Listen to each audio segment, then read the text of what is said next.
Amara stood motionless while the workers continued removing their belongings from the main house. Every sound felt like another knife entering her chest. The scraping of furniture, the dragging of boxes, the cold instructions from Cheek. Carry that carefully. Put those documents inside my car. Hurry up. Amara tightened her fists helplessly. This is wrong, she whispered. Nobody answered her. Her daughter suddenly tugged her wrapper softly. Mummy? Amara looked down immediately. Yes, my baby. Why are they taking Daddy's things? Her throat tightened painfully. Before she could answer, Cheek's voice interrupted. Take the television too. Amara snapped immediately. No. Everyone paused. That television belongs to my children. Chika turned slowly. Everything here belongs to the family. You cannot take everything. Watch me. That was Emeka's property. And Emeka is dead. The words hit harder this time. Amara walked toward him angrily. You keep saying that as if you are happy he died. The compound became silent instantly. Even the workers stopped moving. Cheek's eyes darkened. Be careful what you say. Then stop treating me like an enemy. You became a problem the moment you started claiming ownership. Amara's breathing became uneven. I am his wife. You were his wife. The correction pierced deeply. Then Mama Grace appeared again. What is the noise? She's disturbing the workers, Cheek replied calmly. Amara turned toward the old woman desperately. Mama, please tell him to stop. But the old woman looked away. The boys' quarters has already been cleaned. Amara stared at her in disbelief. So you planned this? You cannot stay alone in the main building. This is my home. Mama Grace's voice rose sharply. My son is dead. Silence exploded across the compound. The old woman's lips trembled with rage. You think you are the only one grieving? Tears rolled down Amara's face. Then why are you doing this to me? You brought misfortune into this house. That is not true. Ever since Emeka married you, he stopped listening to his family. Amara shook her head slowly. This is hatred. No, Mama Grace replied bitterly. This is pain. Then she pointed toward the boys' quarters. Move your things before evening.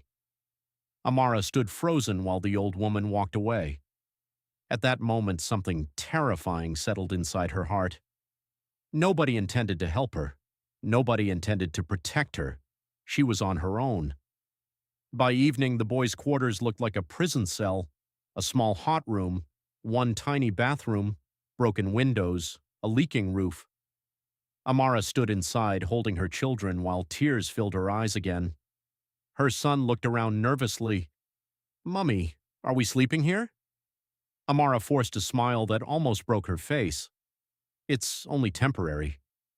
But even she did not believe those words. Her daughter sat quietly on the old mattress. I miss Daddy.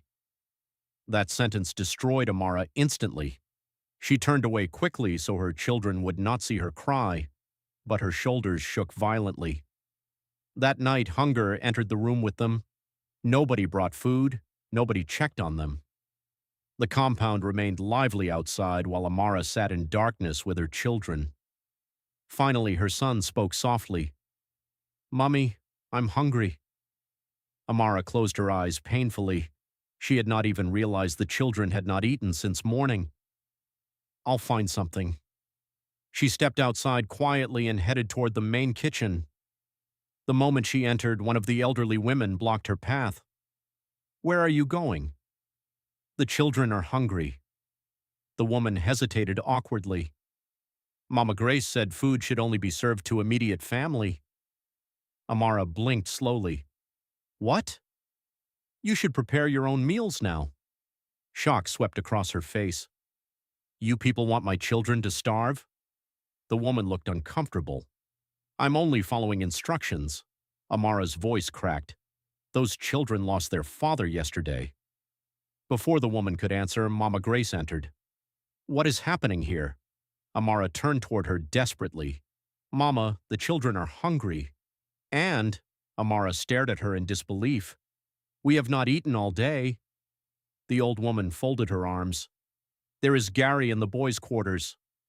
Amara felt humiliation burn through her body.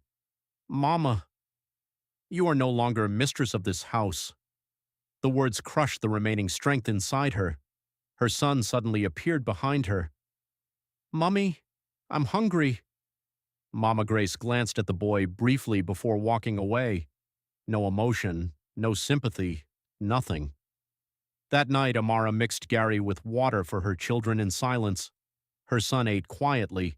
Her daughter cried while eating. And Amara sat there watching them with tears streaming endlessly down her face. Emeka was barely buried, yet his family had already turned them into beggars. Watch out for part 3.